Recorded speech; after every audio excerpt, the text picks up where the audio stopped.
or nothing.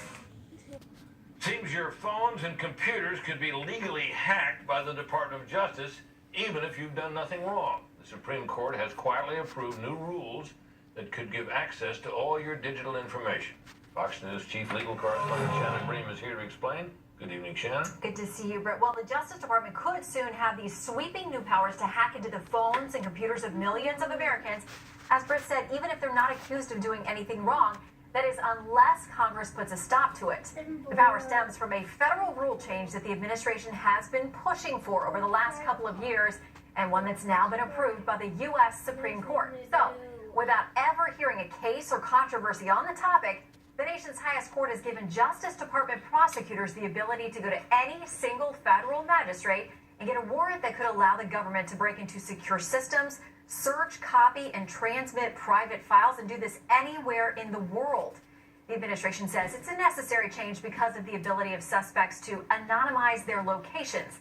Well, Oregon Democrat Senator Ron Wyden says the plan would give the FBI authority to secretly probe into hundreds of thousands of computers that belong to innocent third parties and even crime victims. Speaking out against the move, Google said this, quote, "It invariably expands the scope of law enforcement searches, weakens the Fourth Amendment's particularity and notice requirements, and opens the door to potentially unreasonable searches and seizures. Only Congress can put the brakes on the plan, but lawmakers would have to act swiftly in the midst of an election year and potentially into a lame duck session. The rule changes go into effect December 1st if Congress doesn't put a stop to them, and there is bipartisan pushback from a growing coalition of senators. Democrat Patrick Leahy and Republican Mike Lee, they're leading the charge. They've officially asked Senate Judiciary Committee Chair Chuck Grassley to hold a hearing.